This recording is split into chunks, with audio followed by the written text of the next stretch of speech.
Olá, colegas. É com imensa satisfação que retomamos hoje a elaboração de nossos conteúdos da série Aconselhamento Reprodutivo no capítulo Pré-concepção. Hoje nós estaremos fazendo um fechamento dessa série, desse capítulo. Esta que foi uma iniciativa vanguardista da nossa rede de atenção à saúde na Rede SUS Bahia. Nós entendemos como algo que vem a contribuir fortemente com a retomada das ações em saúde reprodutiva, um resgate do entendimento de que a capacidade reprodutiva deva fazer parte da abordagem centrada na saúde das pessoas, de que muitas vezes é uma temática que passa desapercebida ou de forma fragmentada, focada exclusivamente numa temática, mas sem ter esse entendimento mais interligado e focado na pessoa que estamos cuidando.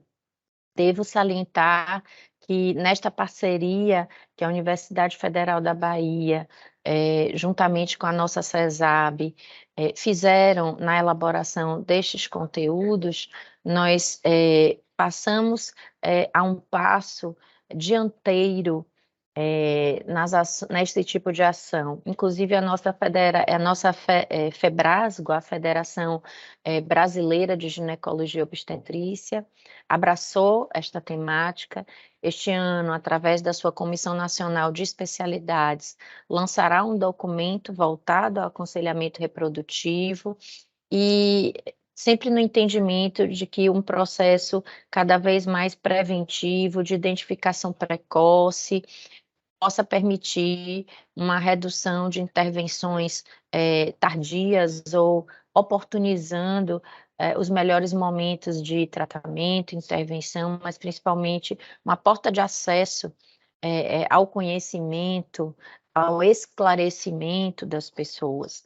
Essa lacuna vem sendo preenchida pouco a pouco com os programas assistenciais, mas nós entendemos que essa iniciativa educativa, com o poder que a teleeducação tem, pode capilarizar cada vez mais a informação, não só para o público interessado, mas em especial para os profissionais da nossa atenção básica, que sem dúvida são aqueles que têm a porta de entrada a todas essas demandas, né? E estarão melhor preparados para receber e visualizar no seu dia a dia, no seu cotidiano de trabalho, essas situações, essas circunstâncias de saúde.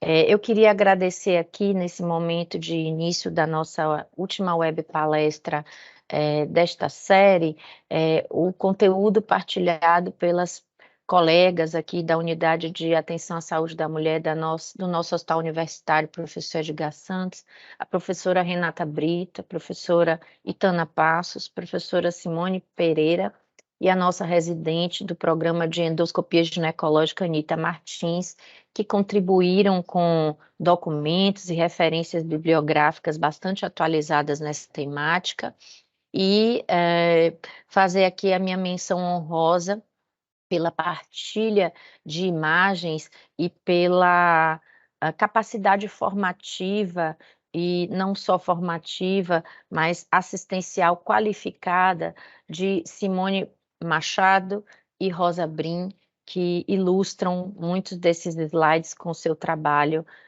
na imagem e na endoscopia ginecológica durante esse conteúdo.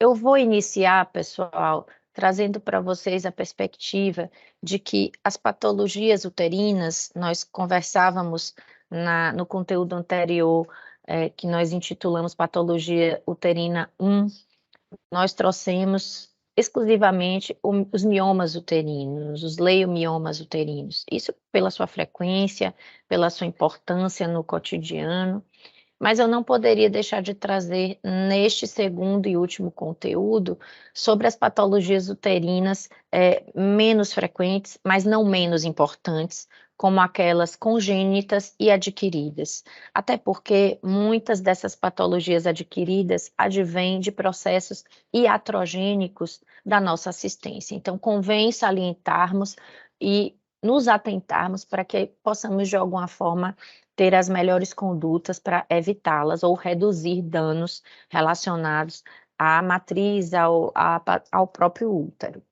Aqui eu trouxe para ilustrar, para que vocês percebam nesse slide, os pólipos uterinos, cada vez mais frequentes.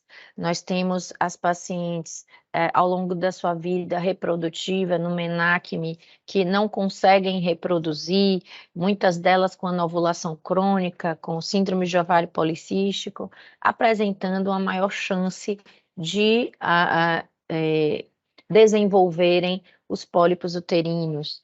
Gostaríamos de salientar ainda o uso das terapias de reposição hormonal, que também aumentam esses riscos. Entretanto, como o nosso foco aqui é da fase reprodutiva, o ciclo vital da mulher, chamado menacme, nós vamos nos ater a esse tipo de discussão, de como conduzir os pólipos nesse contexto de vida da mulher, nesse período de vida da mulher.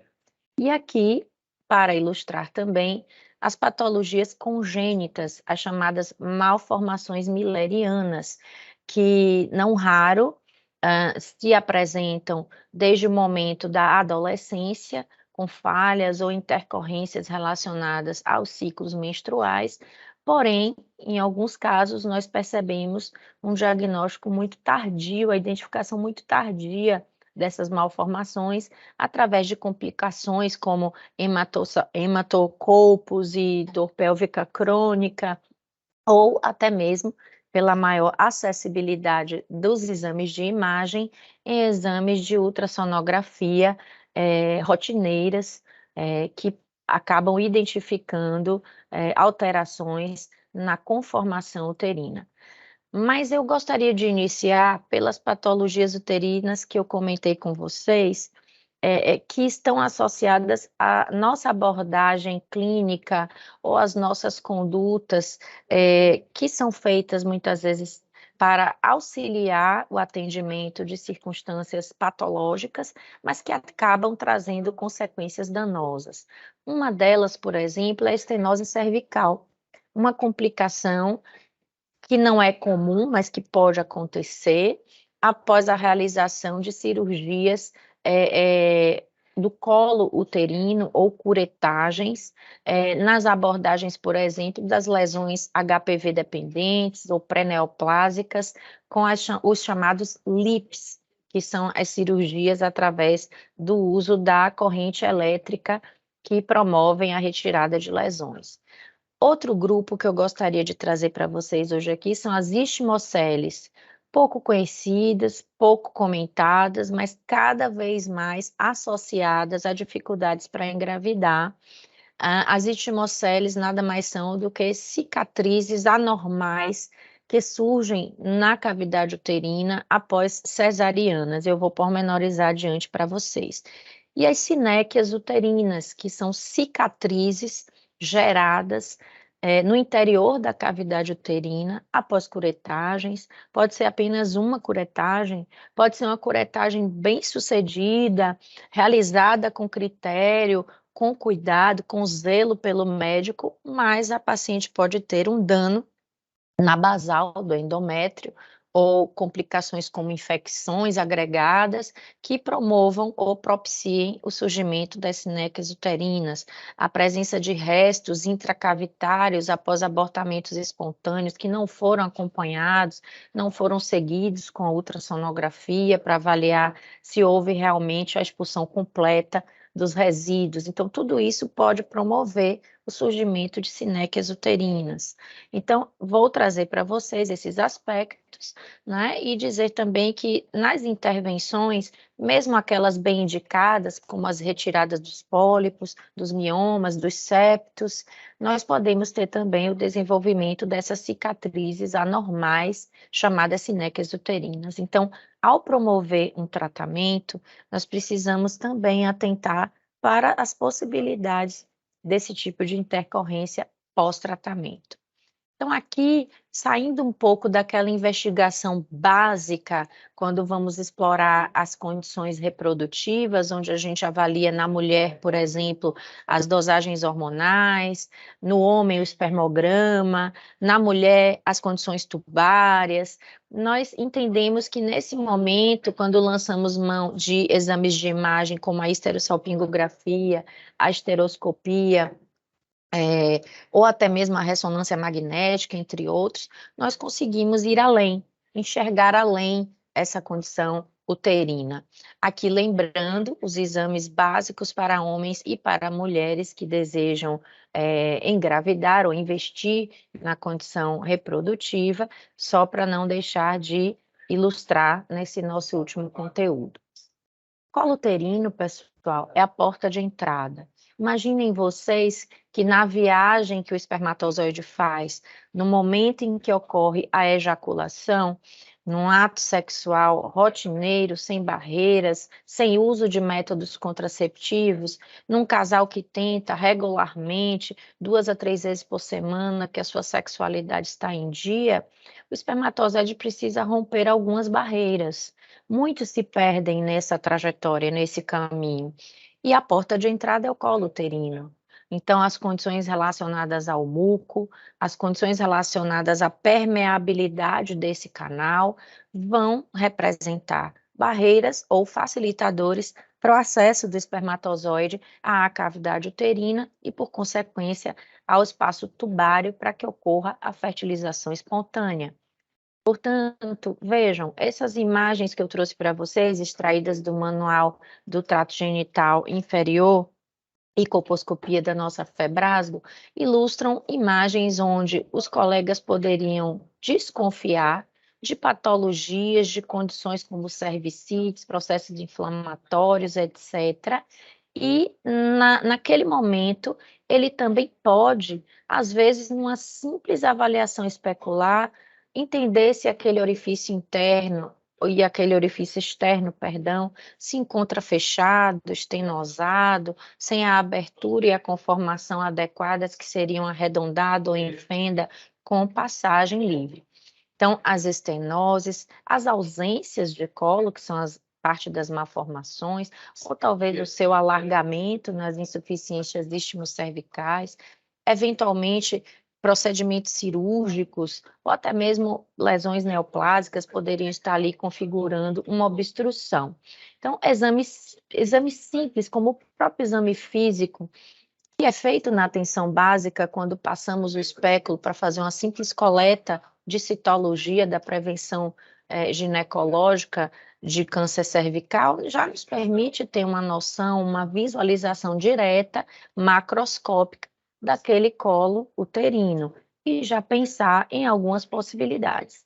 Claro que nem tudo está imediatamente visível e muitas vezes nós lançamos mão da esterossalpingografia, que nos permite avaliar condições intracavitárias, a esterossonografia, que tem sido cada vez mais vista pelos radiologistas como uma alternativa acessível, relativamente barata, utilizando solução salina para destacar lesões intracavitárias.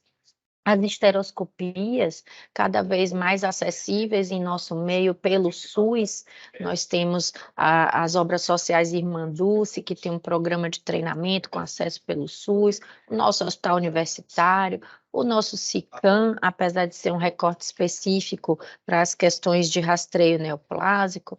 Então, existem serviços que vêm investindo nessa acessibilidade. Gostaria de salientar ainda para vocês que a cavidade uterina, ela pode ser inicialmente abordada por várias desses recursos de imagem, chegando até mesmo a ressonância magnética da pelve.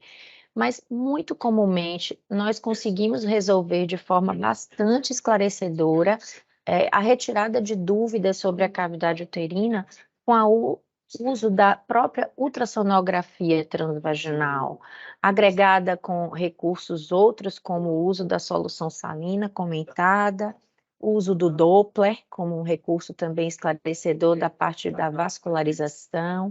Então, nós podemos depois avançar para questões mais intracavitárias, como a própria esteroscopia diagnóstica, cirúrgica, com análise do extrato de amostra endometrial, anatomopatologia, imunistoquímica, que tem crescido bastante, mas ainda pouco acessível no nosso SUS, esta análise imunistoquímica. Então, como é que lá na UBS eu poderia pensar nessa possibilidade, por exemplo, de estenose cervical? Eu vou fazer a minha coleta de preventivo e a minha escovinha não passa, não ultrapassa, não consigo introduzir a escovinha de coleta.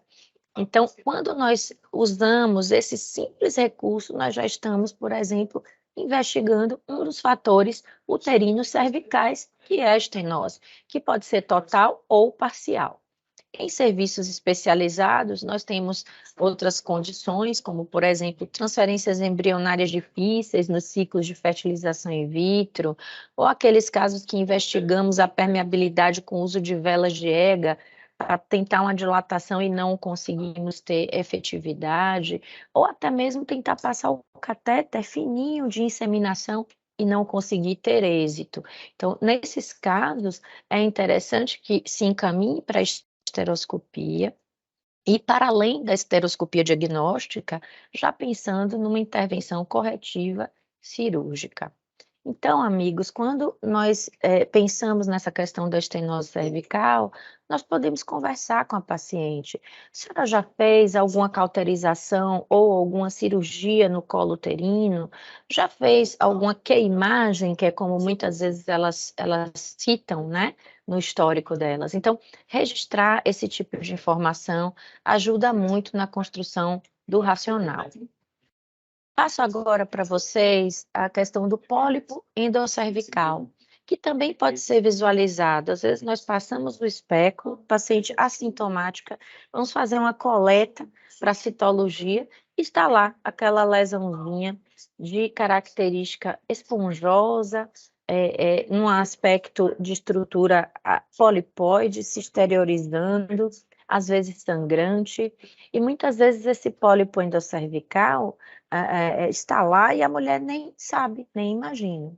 Em outras situações, ela nos conta sobre o sangramento pós-relação sexual, porque muitas vezes quando o pênis avança e toca essa área que é sensível e muito vascularizada, pode sangrar. Então, vejam, a desconfiança pode vir com a sintomatologia, mas também com a visualização direta num simples exame especular. Claro, se eu vi no exame especular a possibilidade de retirar aquele pólipo endoscervical de imediato, mas eu gostaria de salientar para vocês que, não raro, um pólipo endoscervical que está lá esterilizado pelo colo pode estar associado ou acompanhado de outro pólipo intracavitário, ou ainda, que é o chamado endometrial, ou ainda ele ter essa característica de se exteriorizar, mas a base dele de formação é lá dentro, intracavitário. Então, o colega vai ter a falsa impressão de que retirou efetivamente aquele pólipo, mas na verdade a sua base permanece e ele pode retornar com maior facilidade. Portanto, há uma sugestão, uma recomendação de que, em casos de infertilidade ou desejo de engravidar, que esse pólipo seja melhor estudado através da esteroscopia, para que se possa não só visualizá-lo externamente no exame especular, mas avançar em busca de até onde ele penetra a sua base para uma retirada mais adequada. Mas, muitas vezes, esses pólipos na paciente que ainda cicla, que tem seus ciclos regulares, pode ser apenas um espessamento isolado do endométrio que se proliferou. E, em caso de dúvidas ou de dificuldade de acesso maior à esteroscopia, às vezes eu estou no interior do estado, tenho alguma dificuldade de acessar o serviço especializado, há um fluxo mais demorado, eu posso avaliar se aquele pólipo realmente existe.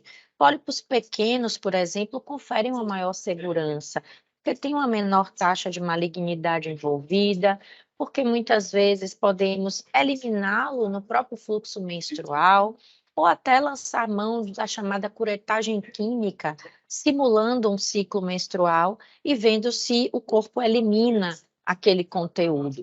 Mas se há persistência, a indicação é de que se faça, sem dúvida, a investigação esteroscópica para confirmação não só diagnóstica, mas a resolução com a retirada do mesmo. Para as pacientes que desejam engravidar, a retirada do pólipo é salutar, não só porque ela aumenta as taxas de sucesso para a gravidez espontânea, mas reduzem também o tempo de espera para que se aconteça essa gestação, para que ocorra a gestação, seja espontâneo ou em tratamentos assistidos. Por exemplo, aqui esse trabalho fala de inseminação intrauterina. Então, é recomendável de que estejamos investindo na retirada desses pólipos. E não é complicado pensar em pólipo. Mesmo que ele não esteja ali exteriorizado pelo canal endocervical, hoje nós conseguimos visualizá-lo com muita facilidade, eu diria, com o avanço tecnológico das ultrassonografias. O uso de Doppler, a realização em fase oportuna, por exemplo, perimenstrual, ou no momento periovulatório, onde se tem o muco ou o sangue ali na interface com o pólipo, nós podemos fazer essa diferenciação.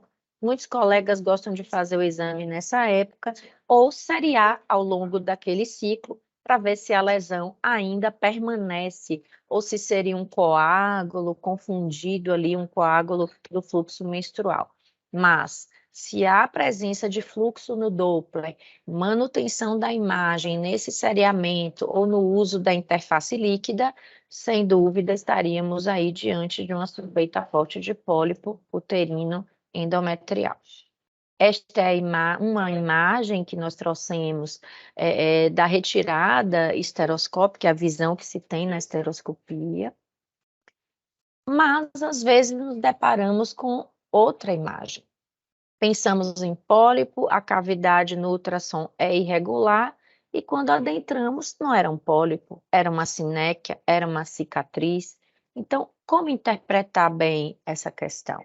Nem sempre no ultrassom desconfiamos da sinéquia, porque por vezes ela acomete todo o trajeto da cavidade uterina, fazendo com que ao longo do ultrassom o endométrio fique mais fino ou irregular. Talvez essa seja a maior desconfiança que o ultrassom traga. Mas a confirmação, tanto diagnóstica quanto de possibilidade de resolução, é através da esteroscopia. Mas vale a pena tentar. Quem seria aquela mulher propensa a desenvolver a sinéquia uterina? Aquela que já se submeteu a curetagens. Como eu comentei com vocês, basta uma, mas às vezes nas perdas recorrentes ou naquela mulher que se submeteu a várias curetagens, a dilatação com curetagem, nós temos uma chance maior de desenvolver essas cicatrizes. E algumas mulheres inférteis já chegam para o processo de investigação com essa causa relacionada à sinéquia uterina. Por exemplo, mulheres que apresentam infertilidade secundária, ou seja, já tiveram filhos, já engravidaram no passado, incorreram em perdas e hoje já não conseguem mais nem engravidar e nem menstruar de forma regular, por exemplo. Esse também é um sinalizador clínico interessante para nos fazer pensar em sinéquia, quando é o caso da síndrome de Ashman, que é uma sinéquia que compromete toda a cavidade. Mas as mulheres que têm sinéquias parciais continuam menstruando, então não dá essa clareza. É importante a gente estar, talvez, aí relembrando as condições mesmo de antecedentes dessa paciente. E aqui, pessoal, como eu comentei, se ela tem um histórico de retirada de mioma, de pólipo no passado, de septo, correção de septo, ela é uma candidata a ter sinéquia. Então, hoje já se fala em prevenção terciária de sinéquia, realizando nessas condições, após miomectomia, após polipectomia, após correção de septo, o chamado second look, uma visualização da cavidade uterina após o procedimento realizado, para garantir de que não houve o desenvolvimento de sinéquias e de cicatrizes, pelo menos até 90 dias, para que se consiga retirar e obter uma regeneração completa e ideal. Aqui, um outro dado interessante, bem ilustrativo, são as istimoceles. Eu comentava com vocês sobre a cicatrização uterina normal depois das cesarianas. E que tipo de clínica essa paciente poderia vir a ter? Está aqui a imagem no ultrassom, forma como se fosse uma tenda, bem na região istmica, que é a região onde se faz o corte, a incisão tradicional da cesariana, e se faz essa forma de tenda. Ela retrai a parede uterina e forma esse acúmulo, essa área de acúmulo relacionada a muco, detritos, sangue.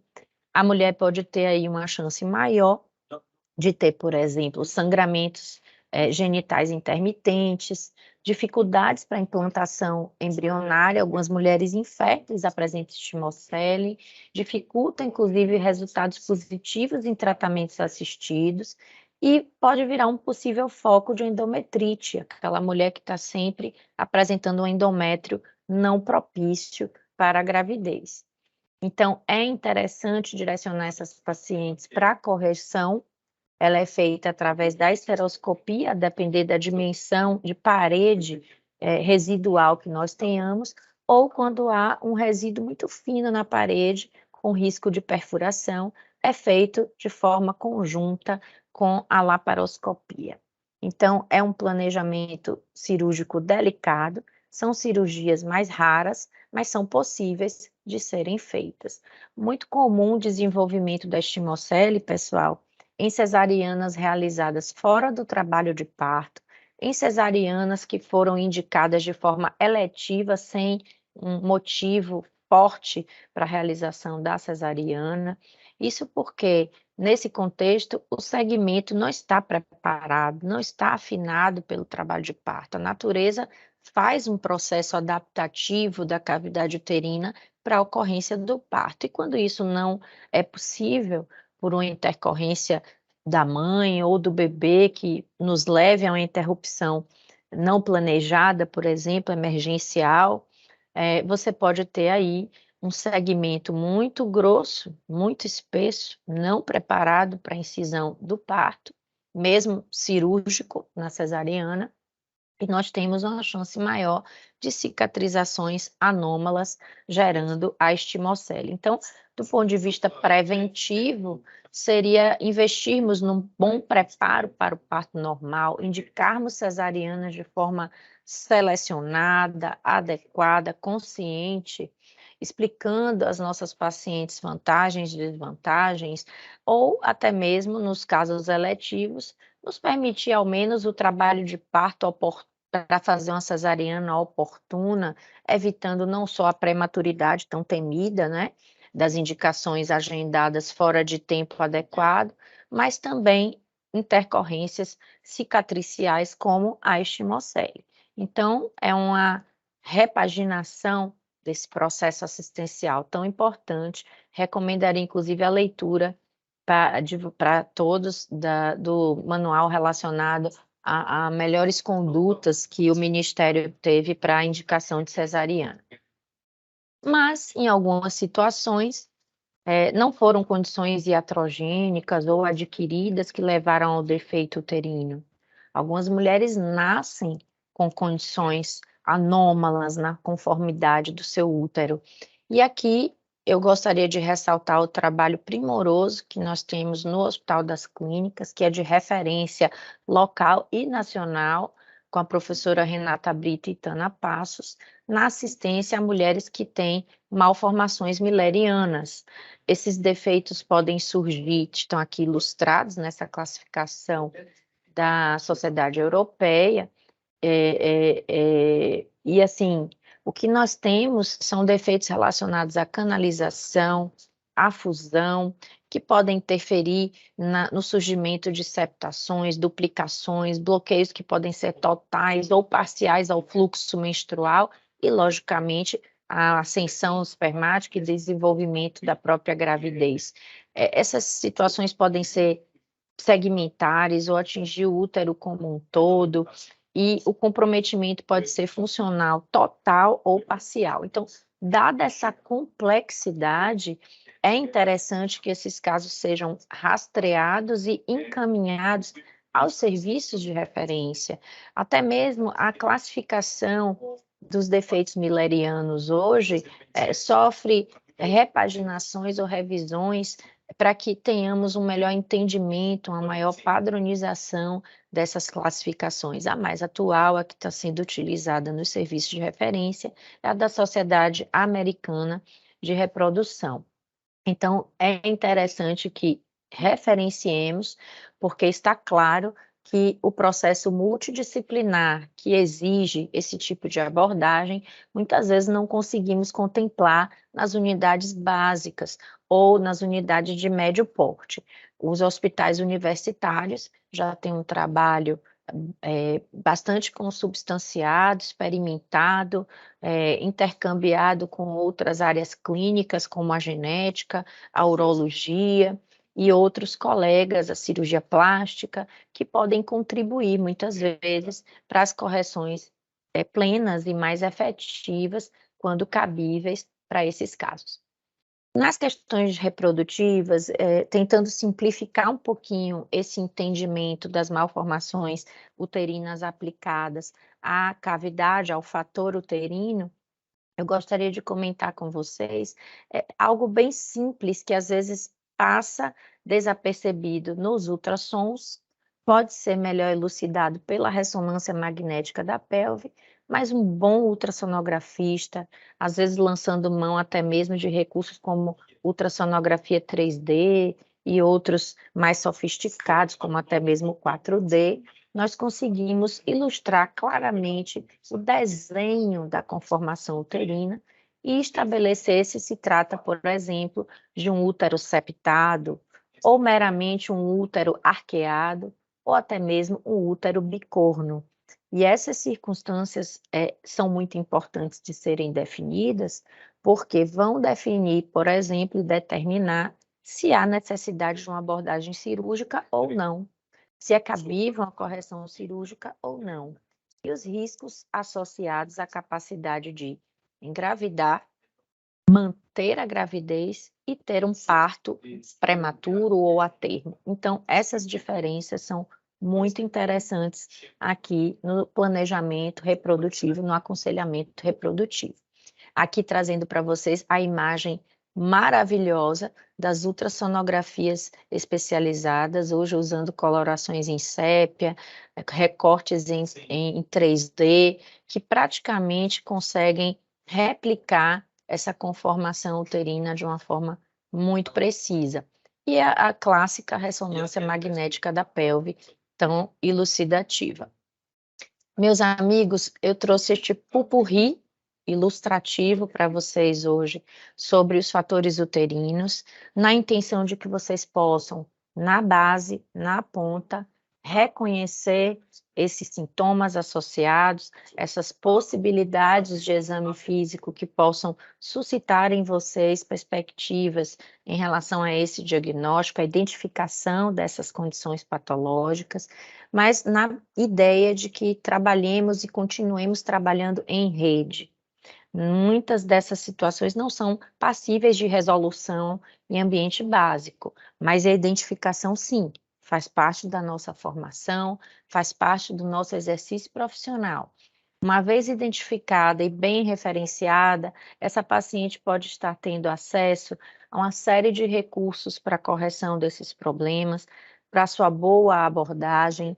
O nosso apoiar, ele se estabelece aí como ponte para toda mulher, todo casal que deseja engravidar, e as mulheres que possuem algumas dessas condições que eu ilustrei para vocês hoje no conteúdo, elas podem ser encaminhadas e ter acesso facilitado nos serviços à endoscopia ginecológica, para uma correção oportuna, a uma avaliação por especialistas em patologias do trato genital inferior e até mesmo o grupo de estudos específicos em malformação milleriana, como eu já citei, malformações millerianas, como eu já citei para vocês, que trabalha em multidisciplinaridade.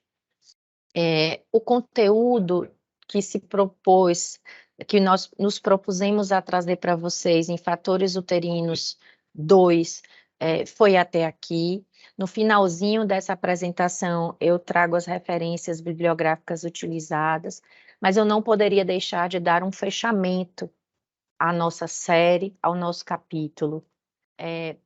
Eu já comentei em algumas outras gravações do meu prazer, da minha satisfação. Eu atualmente abro as gravações trazendo esse sentimento, que ele possa sensibilizar vocês e inspirar as pessoas que atuam em saúde, ou até mesmo alertar pacientes leigos que porventura tenham acesso a este conteúdo, pessoas interessadas. Agradecer mais uma vez à CESAB, à Universidade Federal da Bahia, esse investimento parceiro, conjunto, à Secretaria Municipal de Saúde, com o contexto dos fluxos assistenciais no Sistema Vida, desejosa de que isso cada vez mais possa ser uma ferramenta útil e efetiva no sistema de referência e contra-referência no nosso estado. Dizer a vocês que esse conteúdo vem para alertar, sensibilizar, e ele pertence à nossa rede. Entender a mulher nesse seu momento de vida, onde ela reproduz ou não, onde ela tem escolhas, onde isso é tratado, onde isso é conversado, é importante, deve fazer parte do nosso cotidiano assistencial. E eu me atreveria aqui a dizer para vocês que nós estamos aproximando a população da reprodução humana assistida. Nós estamos desconstruindo aquela imagem fictícia de que apenas a alta tecnologia propicia a assistência reprodutiva. Nós podemos fazer muito com tecnologia leve, com identificação precoce, com investigação célere e acessível, porque daí é que se partem de fato as melhores intervenções, chegando às necessidades, especificidades de uma reprodução humana assistida de maior complexidade. Mas o importante é que nós estamos aproximando essa realidade, esse conhecimento de todos, sem exceção. Ainda ontem conversava com uma colega da imagem que me perguntou: vocês têm algum limite de acesso na faixa etária feminina no programa de vocês? Não. Toda e qualquer mulher, toda e qualquer pessoa, inclusive sem limitações de gênero, são acolhidas no programa Apoiar para esclarecer sobre sua condição e sua capacidade reprodutiva, os limites éticos, os limites biológicos, o que existe. Apenas o esclarecimento já é muito, pessoal, porque para o exercício da autonomia, as pessoas precisam trabalhar com esclarecimento qualificado. E isso traz de volta algo que a saúde não pode perder de vista, que é a esperança que as pessoas trazem em si mesmas e nas suas possibilidades. A saúde reprodutiva não é uma área que se extingue por si mesma. Muitas vezes trabalhamos com probabilidades, com chances, e nas ciências biológicas não existe nunca, e sempre sabemos disso como jargão, mas na ciência reprodutiva isso é extremamente relevante de se entender.